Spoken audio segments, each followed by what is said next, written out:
وہ بدبخت کہتا ہے خلقتنی من نار وخلقتہ من طین، آپ نے مجھے مٹی سے نہیں آگ سے بنایا ہے اور آدم کو مٹی سے بنایا ہے، لہذا آگ اعلیٰ ہے، آگ اعلیٰ ہے اور خاک نیچے ہے، خاک نیچے جاتی ہے، آگ اوپر جاتی ہے۔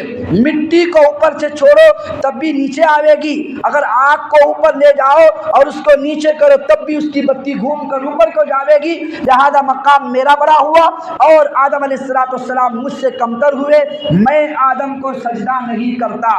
لم یکن من الساجدین، وہ اس نے انکار کر دیا سجدہ کرنے سے، لہذا اب مسئلہ یہ پیدا ہوتا ہے ایک سجدے کا انکار کرنے والا 7 آسمان کے فرشتے جس کو کبھی عابد، جس کو کبھی زاہد، کبھی ولی، کبھی تقی، کبھی عارف، کبھی خادم، کبھی عدادل کے نام سے یاد کرتے ہو، وہ مسلمان کیوں نہیں سمجھتا جس نے اللہ کے حکم کے ایک سجدے کا انکار کیا ہے؟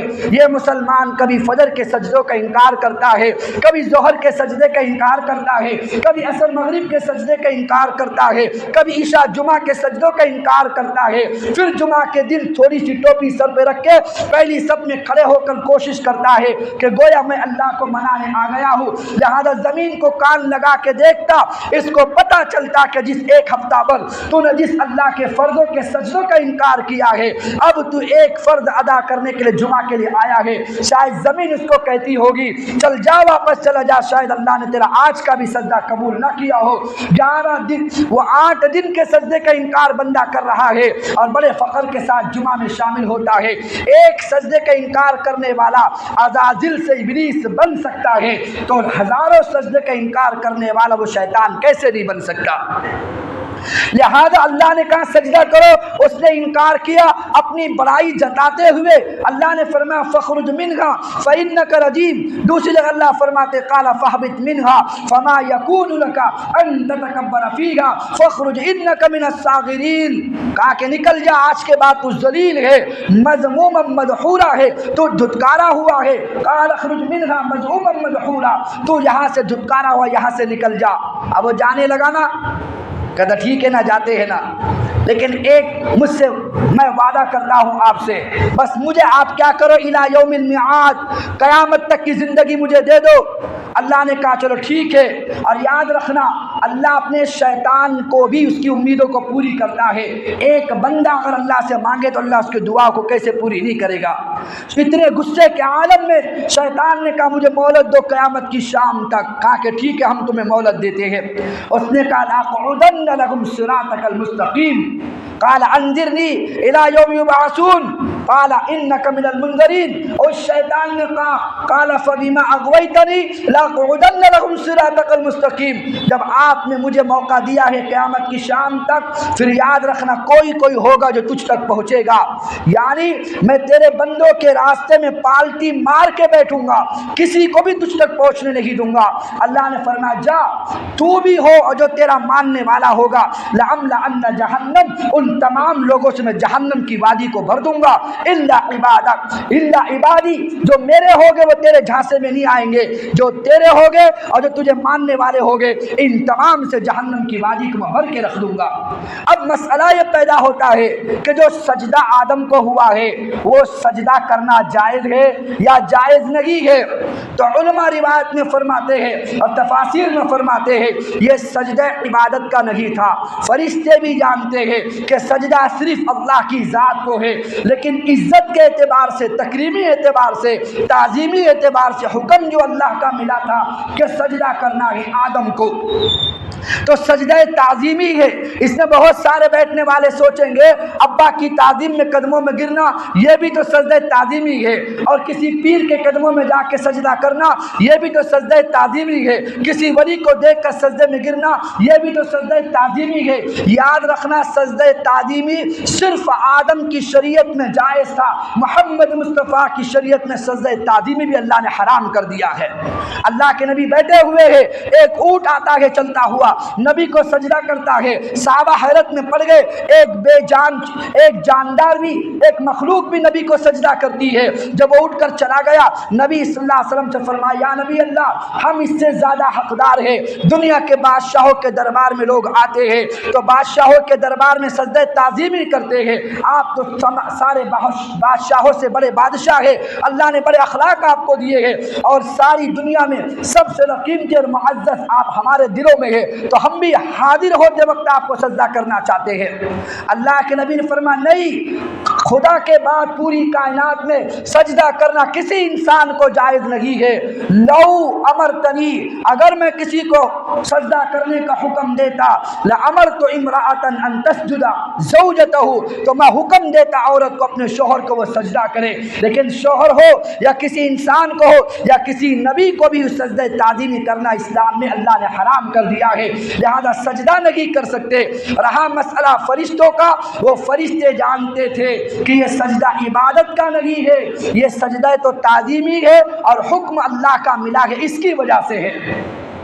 ورنہ آج کل لوگ کہیں گے کسی پیر کو سجدہ کرنا خدا کی قسم جائز نہیں، کسی قبر پہ جا کے سجدہ کرنا خدا کی قسم جائز نہیں، بلکہ یہ قبر کا پیر ہو جس کو جنید بغدادی کہتے ہیں، جسے علامہ شبلی کہتے ہیں، جسے بختیار کاکی کہتے ہیں، جسے نظام الدین اولیاء کہتے ہیں، جسے معین الدین اجمیری کہتے ہیں، یہ دنیا کے بڑے بڑے قطب ابدال ہو جو قبر میں دفن ہے، جائے کہ قبر پہ جا کے سجدہ کرنا، ان کو نکال کر باہر رکھو اور ان کا جنازہ تیار کر دو۔ جب مرنے سے پہلے جنازہ تیار ہوتا ہے، اللہ فرماتے تمہیں جنازے کی نماز پڑھنا ہے، لیکن بغیر سجدے کی تم نے جنازے کی نماز پڑھنا ہے، پڑھنا کام تمہارا ہے، قبول کرنا کام میرا ہے۔ کیوں؟ اگر جنید بغدادی سامنے کھڑے تھے، پڑھے تھے، اگر تم سجدہ کرتے، دوسری قومیں کہتی دیکھو جیسے ہم مرنے والے بتوں کو سجدہ کرتے ہیں، مسلمان بھی اپنے مرنے کے بعد اپنے بڑوں کو سجدہ کرتا ہے۔ اللہ نے فرمایا یہ قبر کا مردہ بھی باہر ہے، 6 فٹ زمین کے اوپر ہے، نماز تمہیں پڑھنا ہے، بغیر سجدے کی پڑھو، قبول میں کروں گا۔ اگر تم نے سجدہ کیا ہے تو نہ نماز قبول ہوگی، نہ جس کے لیے کیا ہے نہ اس کو اللہ تعالیٰ معاف کریں گے۔ لہذا جو مردہ قبر سے اوپر ہے، اللہ نے نماز میں سے سجدہ نکال دیا، لیکن نماز کے اللہ نے بغیر سجدے کی اللہ جنازے کی نماز قبول فرماتے ہیں۔ یہ اس لیے کہ لوگوں کو پتہ نہ چلے کہ مردے کو بھی لوگ سجدہ کرتے ہیں۔ تو عرض کرنا چاہ رہا ہوں، یہ جنید بغدادی اوپر ہے تو جنازے سے سجدہ نکل گیا، جائے کہ قبر میں 6 فٹ زمین میں جانے کے بعد لوگ اس کو جا کے سجدہ کرتے ہیں اور منت سماجت کرتے ہیں۔ تو میں عرض کرنا چاہ رہا تھا، یہ فرشتوں نے جو سجدہ کیا ہے وہ سجدہ تعظیمی کیا ہے، وہ اکرامن جو اللہ نے حکم دیا تھا اس وجہ سے فرشتوں نے سجدہ کیا، وہ بھی عبادت سمجھ کے نہیں، تعظیمن، کیونکہ شریعت آدم کے اندر سجدہ تعظیمی جائز تھا، لیکن شریعت محمدیہ میں سجدہ تعظیمی بھی اللہ نے حرام قرار دیا ہے۔ بات سمجھ میں آ رہی نہیں آ رہی؟ اب آگے بات کی طرف بڑھتے ہیں۔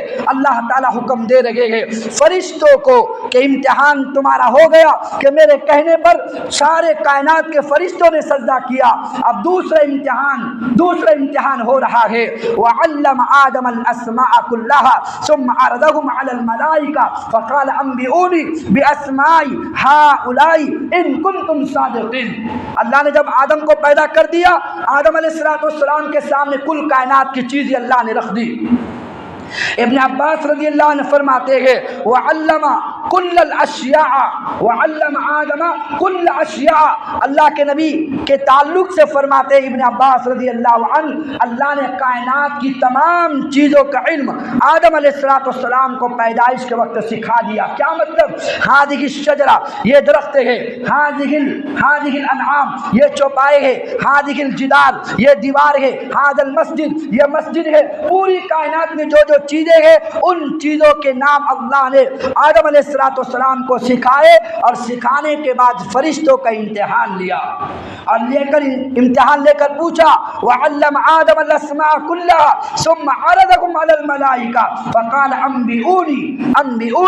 أَنبِئُونِي بِأَسْمَاءِ هَؤُلَاءِ إِن كُنتُمْ صَادِقِينَ، کہ دیکھو چیزوں کے نام اگر تمہیں علم ہو تو ہمیں بتاؤ یہ چیز کا نام کیا ہے، اسے کیا کہتے ہیں، اسے کیا کہتے ہیں، اس کا کیا نام ہے۔ فرشتوں نے کہا آپ نے جو ہمیں سکھایا ہے صرف اپنی تسبیح کرنا، اپنی تقدیس اور اپنی تحمید، اپنی تکبیر اور اپنی تحلیل کرنا آپ نے سکھائی ہے، ان چیزوں کا علم ہمیں نہیں ہے۔ سبحانک لا علم لنا الا ما علمتنا انک انت العلیم الحکیم، تیری ذات پاک ہے، ہمیں کوئی چیز کا علم نہیں ہے سوائے اس کے جو آپ نے ہمیں سکھایا ہے۔ اللہ نے کیوں کہا ان کنتم صادقین، کیوں کہا پتہ ہے آپ کو؟ اس کی تفسیر میں ملتا ہے اللہ نے ان کنتم صادقین اس لیے کہا جب اللہ تعالیٰ نے حکم دیا فرشتوں کو زمین پر اترو اور ان جناتوں کو قتل کرو یا ان کو شہر بدر کرو، جب انہیں قتل کیا جا رہا تھا تو بعض فرشتوں کی زبان پر ایک جملہ آ گیا تھا اور بعض فرشتوں نے دل میں کہا، دو روایت ملتی ہے، بعض نے دل میں کہا، بعض فرشتوں کی زبان پہ جملہ آ گیا تھا لم یخلق اللہ خلقا افضل منا واکرم منا واعلم منا، کہ یاد رکھنا اس کے بعد جو اللہ ان جناتوں کو قتل کرنے کا حکم ہمیں دے رہے ہیں، اب آدم چونکہ پیدا ہوئے ہیں تو ایک خیال دل میں انہوں نے لایا کہ یہ ہم سے عزت والا نہیں ہوگا اور ہم سے بڑا عالم نہیں ہوگا۔ لم یخلق اللہ خلقا اعلم منا واکرم منا، ہم سے بڑا مکرم نہیں ہوگا اللہ کے پاس، کیونکہ ہم اتنی تسبیح کرتے ہیں، کوئی رکوع میں کھڑا ہے، کوئی سجدے میں پڑا ہے، کوئی قیام میں کھڑا ہے، کوئی قاعدے میں بیٹھا ہے، جو جس حالت میں ہے قیامت کی شام تک فرشتہ اسی حالت میں لگا رہے گا۔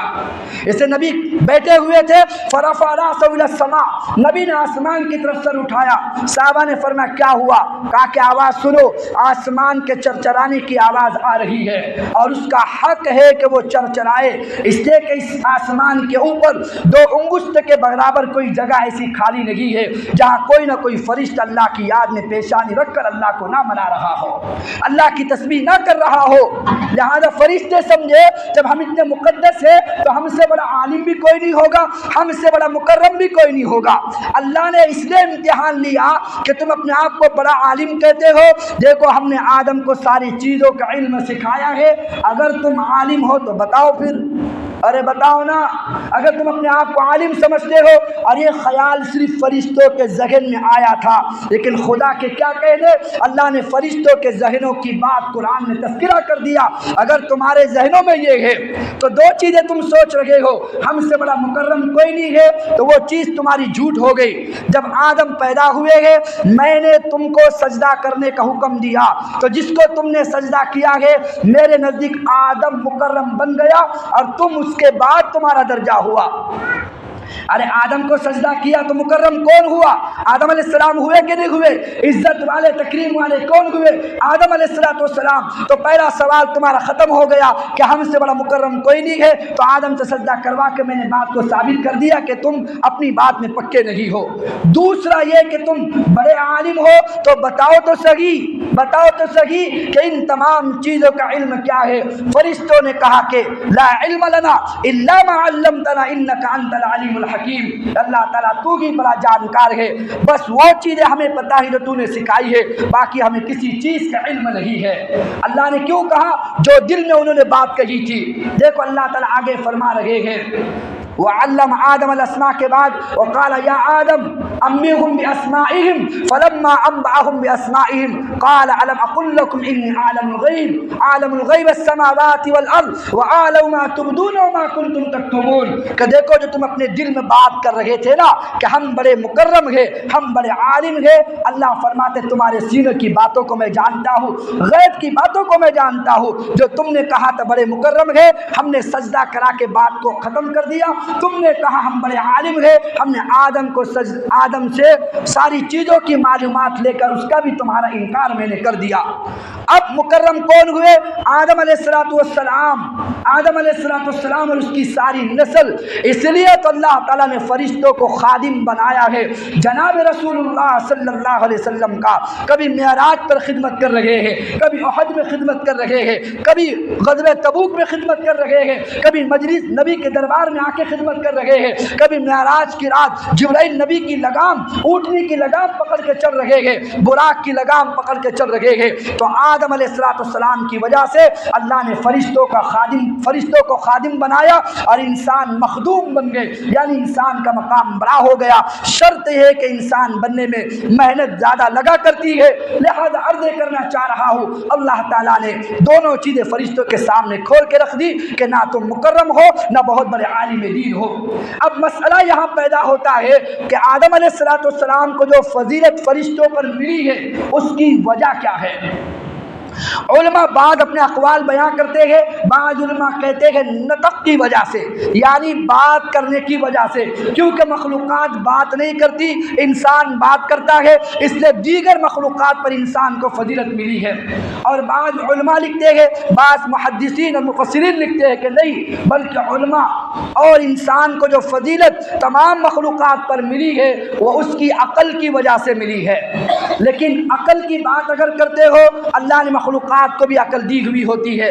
اگر بات کرنے کی وجہ سے فضیلت ملی ہے تو ہدہد پرندے نے سلیمان علیہ السلام سے بات کی تھی، فتفقد الطیر فقال ما لی علی الہدہد ام کان من الغائبین، لیکن وہ ہدہد کہہ رہا ہے کہ میں ایسے علاقے میں پہنچا تھا کہ جہاں پر میں نے ایک ملک بلقیس کو دیکھا جو اللہ کو چھوڑ کر سورت کو سجدہ کرتے ہیں، لہذا قرآن کے اندر وہ ہدہد کی بات کرنا ثابت ہے۔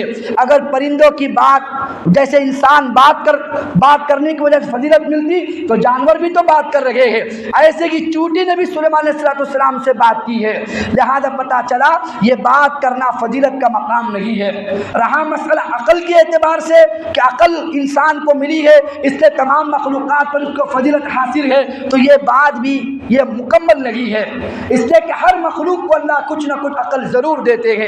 ایک چوزا ہوتا ہے مرغی کا، وہ چھوٹے چھوٹے کپاس کے مافک 1-2 دن کے ہوتے ہیں، جب کوئی چیل حملہ کرتی ہے ان بچوں کو کون بتاتا ہے کہ تمہاری آگوش جب تک ماں کی نہیں ہوگی تمہاری جان کو کوئی بچانے والا نہیں ہوگا، اپنی جان بچانے کے لیے ماں کے آگوش میں کیوں بھاگتے ہیں؟ یہ عقل اللہ نے دی ہے۔ اگر دیکھو کسی بلی کو تم بند کرو کسی کپڑے کے اندر یا تھیلی کے اندر یا کسی ڈسٹ بن کے اندر بند کر کے پھینک کر آؤ، خدا کی قسم تم گھر پہ پہنچنے سے پہلے اللہ بلی کو واپس تمہارے گھر پہنچا دیتے ہیں۔ وہ راستے کا علم اس کو کون دیتا ہے؟ رہا مسئلہ کتے کا لے لو، اللہ اتنی عقل اس کو ضرور دیتے ہیں، اگر ایک ٹکڑا آپ اس کو ڈال دو ساری رات جاگ کر آپ کی خدمت کرتا ہے۔ اگر آپ کا بچہ منہ میں ہاتھ ڈالے اس کو کچھ نہیں کہتا، اگر بڑے سے بڑا شہ سوار بھی گلی سے گزر جائے اس کی ہمت اس کی مجال کے گلی سے اس کو گزرنے نہیں دیتا، اتنی عقل اللہ نے ضرور دی ہے۔ بلکہ حیوانات کے معلومات رکھنے والے جو لوگ ہیں انہوں نے بڑا عجیب جملہ لکھا ہے، اگر کتا پاگل بھی ہو جاوے تب بھی اپنے مالک کو کبھی نہیں کاٹا کرتا، اگر پاگل ہو جائے عقل بھی ختم ہو جائے اس کی تب بھی اپنے مالک کو کبھی دانت نہیں لگاتا، اپنے مالک کو کبھی نہیں کاٹتا۔ اتنی عقل تو اللہ نے دے رکھی ہے، ہزاروں گائے کھڑی ہوئی ہو، ہزاروں بچے ان کے ہو، انہیں چھوڑ دیا جائے، خدا کی قسم وہ گائے کا بچہ اپنی ماں کے تھنوں کی طرف جاتا ہے، دوسری تھن پہ کبھی نہیں جاتا۔ اتنی عقل تو اللہ نے دے رکھی ہے۔ ایک این نامی مچھلی ہے، این نامی مچھلی ہے، اس مچھلی کو اللہ تعالیٰ نے پوری دنیا میں وہ رہتی ہے، لیکن انڈے جس ملک میں رہے گی اس ملک میں کبھی انڈے دے دی اس سے بچے پروان کبھی نہیں چڑھتے۔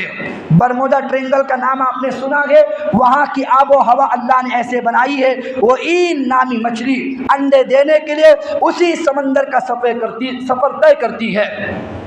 ہندوستان کی ہو، پڑوس کے ملک کی ہو، دنیا کے جس ملک کی نامی مچھلی ہو، اس ملک میں رہ کر انڈا کبھی نہیں دے سکے گی۔ انڈا اگر دینا ہے بچے پروان چڑھانے کے لیے اس علاقے میں جاتی ہے جہاں کی آب و ہوا ایسی ہوتی ہے کہ اس کے انڈے سے بچے پروان چڑھتے ہیں۔ یہ بند تاریخی راستوں کے اندر سے، اندھیروں کے اندر، سمندر کی سطح کے نیچے سے چلتی ہے، ہزاروں کلومیٹر کا سفر طے کر کے برمودا پہنچتی ہے، وہاں جا کے انڈے دیتی ہے۔ انڈے دینے کے بعد بعد اگر وہ چند گھنٹے وہاں ٹھہری وہاں کی آب و ہوا سے خود مر جاتی ہے، اس لیے اپنی جان بچانے کے لیے انڈے دیتی ہے اور جہاں سے آئی ہے فوراً وہی واپس سفر طے کرتی ہے۔ لیکن اس سے بڑی اللہ کی قدرت کا نشان، اللہ کی قدرت کا نظارہ دیکھو، وہ جب انڈے سے بچے پروان چڑھتے ہیں انہیں یہ علم کون دیتا ہے، انہیں عقل کون دیتا ہے؟ اگر تم یہاں ٹھہرو گے تو آب و ہوا سے تم بھی مر جاؤ گے، لہذا یہ وہی واپس چلنا شروع کرتے گے جس ملک سے ان کی ماں نے آ کے انڈے دیے تھے، اسی ملک کے بچے واپس لوٹ جاتے ہیں۔ دنیا کے ممالک سے انڈے ہو رہے ہیں لیکن وہ بچے وہی چلتے گئے جس مچھلی کے پیٹ سے بچہ پروان چڑھتا ہے، جس ملک سے مچھلی آتی ہے اسی ملک میں واپس لوٹ جاتے ہیں۔ تو میری بات دوسری طرف نکل جائے گی۔ میں آپ کو عرض کر رہا تھا کہ اللہ تعالیٰ نے آدم علیہ السلام کو جو فضیلت دی ہے بات کرنے کی وجہ سے نہیں، اللہ نے آدم کو جو فضیلت دی ہے، مخلوقات کو جو فضیلت دی ہے وہ عقل کی وجہ سے نہیں ہے، بلکہ اللہ فرما رہے ہیں وَعَلَّمَ آدَمَ الْأَسْمَاءَ كُلَّهَا ثُمَّ عَرَضَهُمْ عَلَى الْمَلَائِكَةِ، جو علم اللہ نے آدم کو دیا ہے اس علم کی وجہ سے اللہ نے انسان کو تمام مخلوقات پر فضیلت عطا فرمائی ہے۔ وہ علم ایسی شے ہے، اس سے قرآن کی پہلی وحی اتر رہی ہے، اقرأ بسم ربک الذی خلق، کہ پڑھاؤ، یہ سب سے پہلی وحی اتر رہی ہے۔ نہ توحید کا تذکرہ، نہ رسالت کا تذکرہ، نہ آخرت کا تذکرہ، نہ جنت کا تذکرہ، نہ جہنم کا تذکرہ۔ اگر پہلی وحی اتر رہی ہے اقرأ بسم ربک الذی خلق، یہ علم ایسی چیز ہے، ان اللہ یرفع بہذا الکتاب اقواما ویدع به آخرین، اللہ اس علم کے ذریعے سے بہت سو کو بلند کرتے ہیں اور جو علم حاصل نہیں کرتا اللہ ان کو دوسروں کے سامنے ذلیل و خوار کرتے ہیں۔ تو عرض کرنا چاہ رہا آدم کو جو فضیلت ملی تمام ملائک پر اور تمام مخلوقات پر وہ ان کے علم کی وجہ سے ملی ہے۔ لہذا تم نے کبھی نہیں دیکھا مچھلی کتاب لے کر اسکول پڑھنے جاتی ہو، کبھی دیکھا آپ نے کہ اونٹ کتاب لے کر کالج جا رہا ہو؟ نہیں، اس سے کہ ان کے پاس علم لگی ہے۔ باقی ساری چیزیں ہیں، ایک انسان کے اندر علم سیکھنے کا جذبہ ہوتا ہے، اس علم کی وجہ سے اللہ نے مخلوقات پر انسان کو، مسلمانوں کو اور خلق انسانیت کو اللہ نے فضیلت عطا فرمائی ہے۔ اب تیسرا مرحلہ شروع یہ ہوتا ہے، اللہ فرما رہے یا آدم اسکن انت وزوجک الجنہ وکلا منها رغدا حیث شئتما ولا تقربا هذه الشجرة فتکونا من الظالمین۔ اللہ فرما رہے آدم اب جاؤ تم اور تمہاری بیوی جنت میں رہو اور زندگی گزارو۔ اب حوا کیسے پیدا ہوئی؟ حوا علیہ السلام جب آدم کی تخلیق ہو چکی تھی، آدم علیہ السلام مانوس یعنی غیر مانوس اور ایک دم رنجیدہ سے غم زدہ رہا کرتے تھے۔ آپ کو جلدی سمجھ میں آئے گا، 2 دن آپ کی بیوی کہیں میکے چلی جائے نا تو کھانا آگے پیچھے ہوتا ہے، دیکھنا پھر وقت پر کھانا نہیں ملتا، وقت پر کپڑے نہیں ملتے، وقت پر چائے نہیں ملتی، وہ بے غم صرف بے چلا گیا غم بچتا ہے صرف بس، تو پھر انسان کی زندگی 2 بار ہو جاتی ہے۔ تو بابا آدم بھی کیسے جیے؟ وہ ایسے ہی خاموش جی رہے تھے۔ ایک مرتبہ سوئے ہیں، دیکھا ایک حسین لڑکی بازو میں پہلو میں بیٹھی ہوئی ہے اور اللہ نے من ضلع الایسر، اللہ نے بائیں فصلی سے پیدا کیا۔ نبی فرماتے عورت بائیں فصلی ٹیڑھی فصلی سے پیدا ہوئی ہے، اس کو سیدھی مت کرنا ورنہ ٹوٹ جائے گی لیکن سیدھی نہیں ہوگی۔ اور بہت سارے ہو گئے کہ میری بیوی بڑی اطاعت کرتی ہے۔ ایک آدمی بیٹھا تھا کرسی پر، بیوی کھڑی تھی، پوچھا میں کرسی پر اگر بیٹھوں تو تم میرا کیا ادب کرو گی؟ اگر تم کرسی پہ بیٹھو تو میں نیچے بیٹھوں گی۔ اس نے کہا آگے بڑھ کے اگر میں کرسی پہ بیٹھوں تو کیا کرو گی؟ کہا کہ اگر تم کرسی پر بیٹھو، معاف کرنا، اس نے کہا اگر میں کھڑا ہوں تو تم کیسے ادب کرو گی؟ کہا کہ اگر تم کھڑے ہو تو میں بیٹھ جاؤں گی۔ اس نے کہا اگر میں بیٹھ جاؤں کرسی پر تو کیا کروں گی؟ کہا کہ پھر میں زمین پر بیٹھوں گی۔ پھر کہا اگر میں کچھ زمین پہ بیٹھ گیا تو؟ اس نے کہا کہ مٹی کھود کے اس میں گڑھے میں بیٹھ جاؤں گی۔ پھر اس نے کہا کہ پھر گڑھے میں بیٹھ جاؤں تو؟ اس نے غصے میں کہا پھر مٹی ڈال دوں گی اوپر سے۔ بس کر یار، تو عورت کو ٹیڑھی ہے تو ٹیڑھی فصلی سے رہنے دو تو بہتر ہے۔ لہذا جس حال میں عورت ہے، ہاں وقتاً فوقتاً اس کو تنبیہ کرنا، وقتاً فوقتاً شریعت اس کو بتانا، وقتاً فوقتاً نبی والے طریقے، نبی والی زندگی بتانا، یہ تو شریعت بتاتی ہے۔ ایسا نہیں کہ بے غیرت بن جانا۔ اللہ کے نبی صلی اللہ علیہ وسلم کھڑے ہیں، ایک صحابی نبی کے بالکل دروازے کے سامنے آ کے کھڑے ہو گئے۔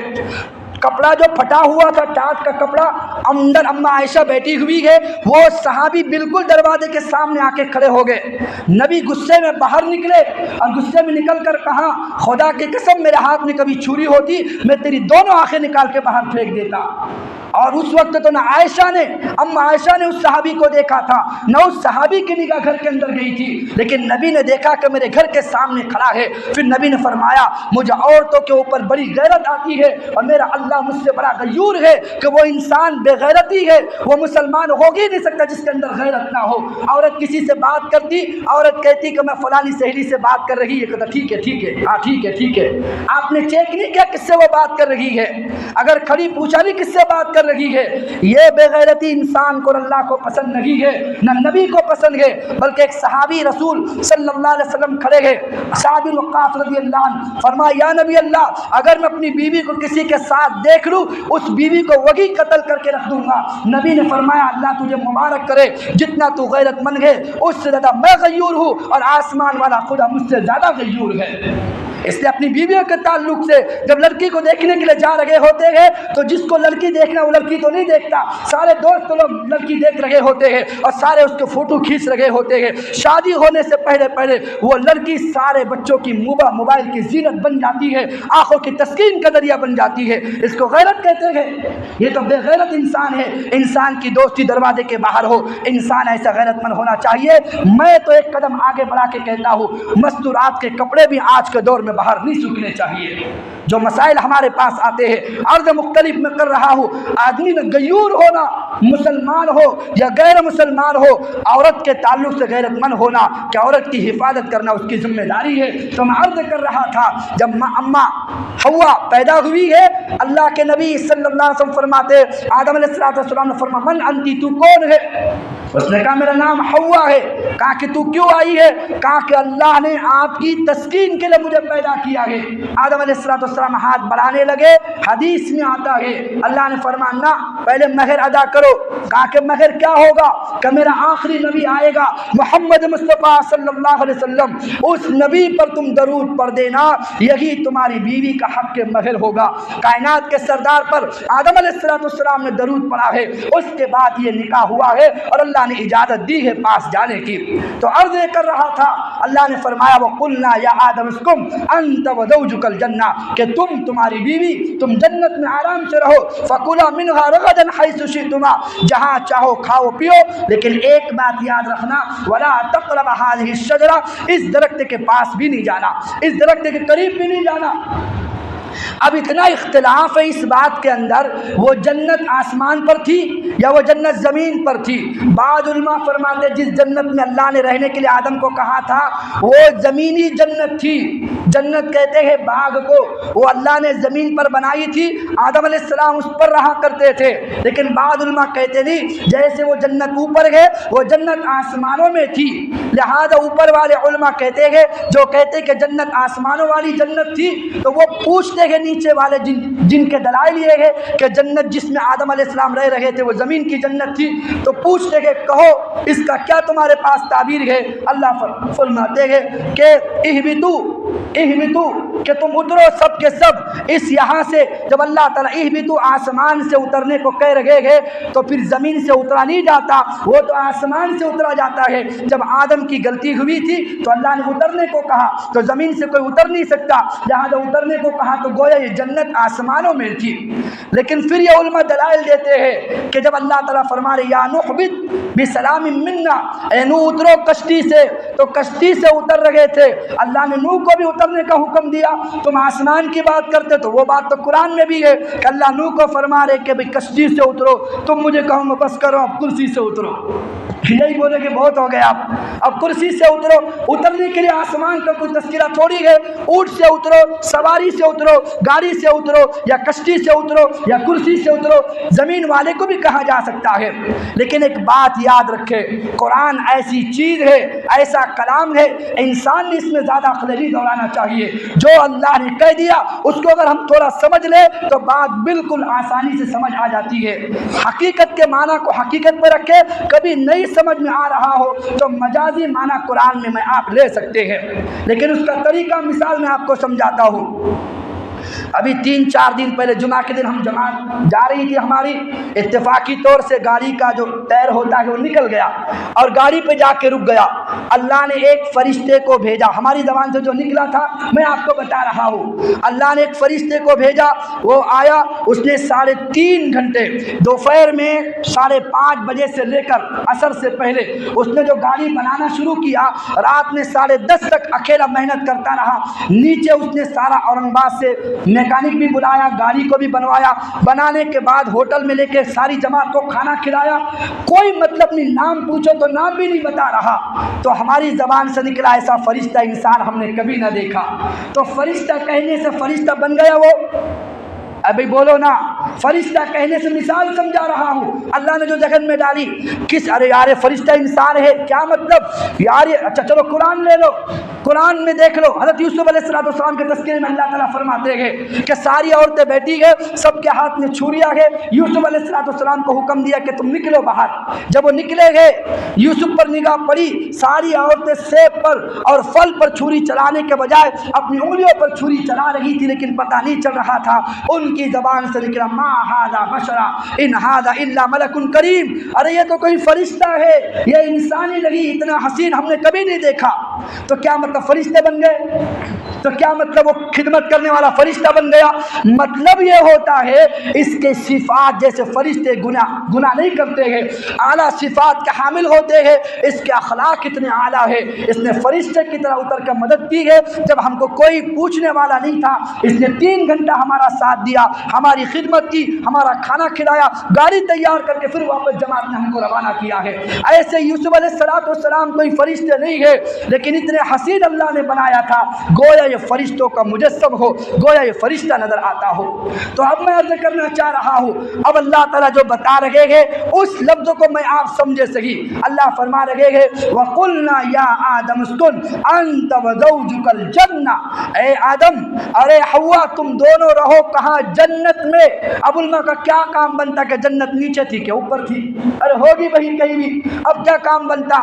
جو لفظ ہے اس کو وہی محمول کرو، اس کو اسی حال میں چھوڑ دو۔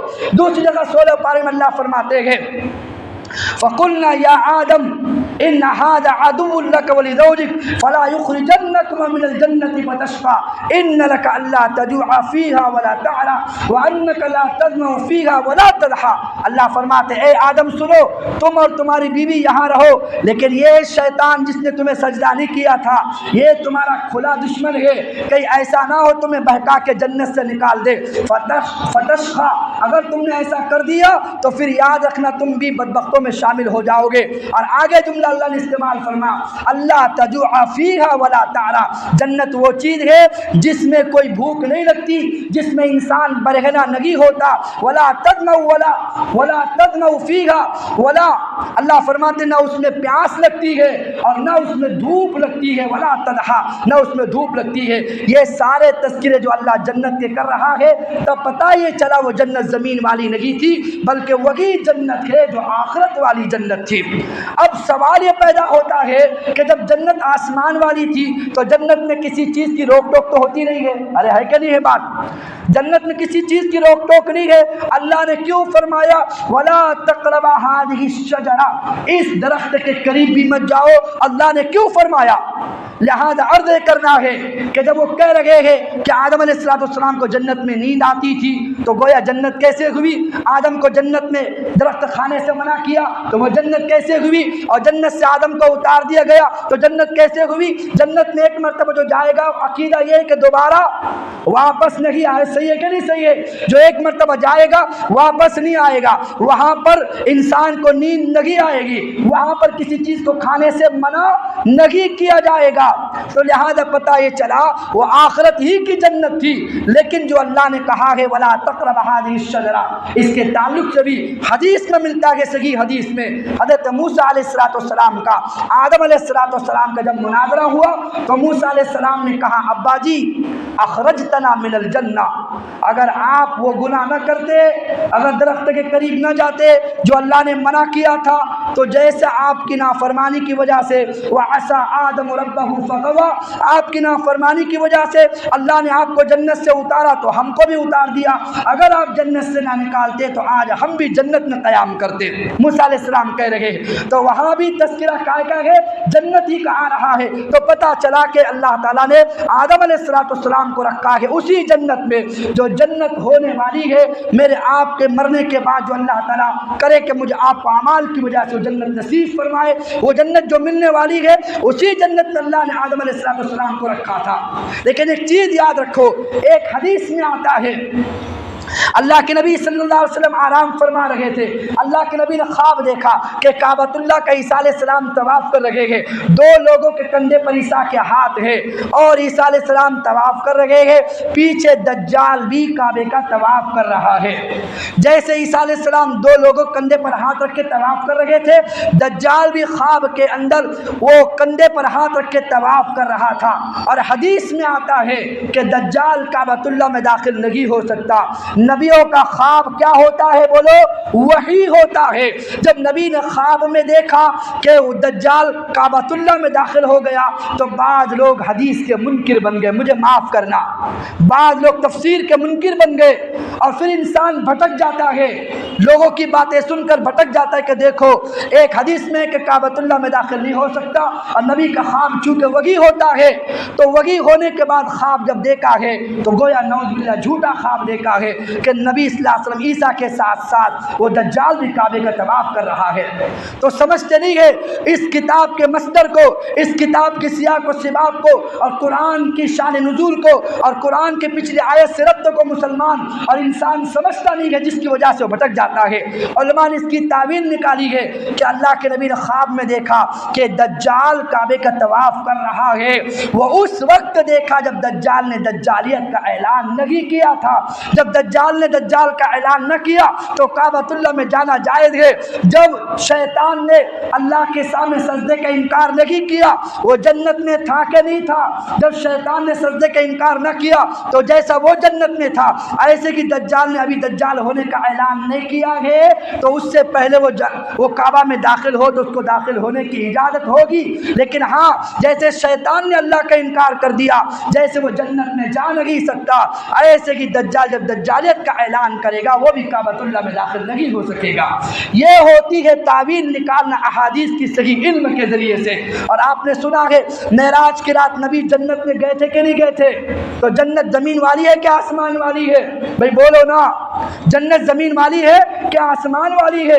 وہی جنت ہے جو اللہ کے نبی عرشوں پر دیکھ آئے ہیں۔ نبی نے فرمایا کہ میں نے جنت میں عمر ابن خطاب کا محل دیکھا۔ نبی نے فرمایا بلال جب میں جنت میں گیا تو تیرے قدموں کی آہٹ میں نے آگے آگے سنی ہے۔ تو پتہ یہ چلا آدم علیہ السلام کو بھی اللہ تعالیٰ نے اسی جنت میں رکھا ہے۔ اتنی بات ضرور ہے کہ ابھی جنت کے وہ احکام نافذ نہیں ہوئے، اس میں جاؤ اور آؤ۔ ابھی مرنے کے بعد جب میدان محشر سجے گا، جب عالم آخرت قائم ہوگا، اس وقت یہ حکم نافذ ہوگا کہ جنت میں جانے والا واپس نہیں آئے گا۔ ابھی حکم نافذ نہیں ہوا ہے تو معراج کی رات نبی جنت میں جا کے واپس آئے ہیں کہ نہیں آئے ہیں؟ ارے سو رہے تو نہیں سو رہے آپ؟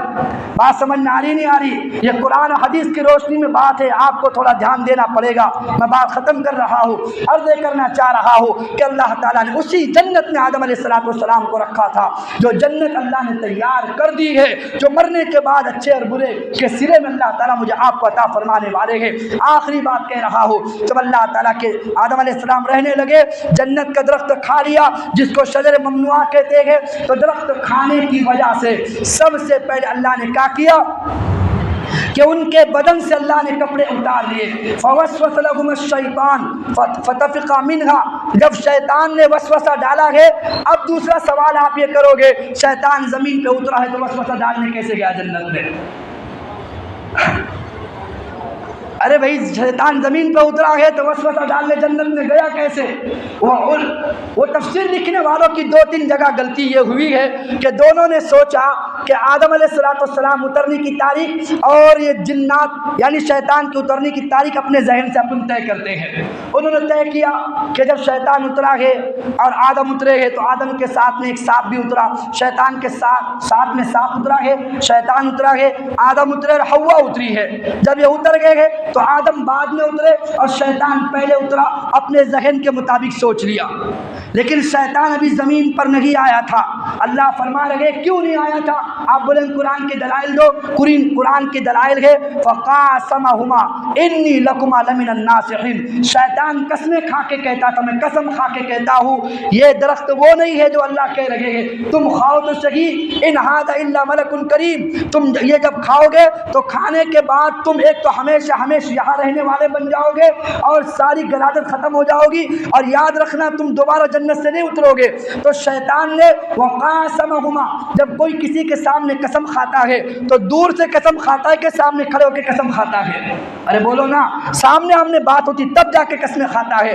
اب وہ بہکا رہا ہے تو علماء لکھتے ہیں تفسیر کے اندر بیان کرتے اس کو کہا فخرج منہا فإنک رجیم، تو نکل جا جنت سے۔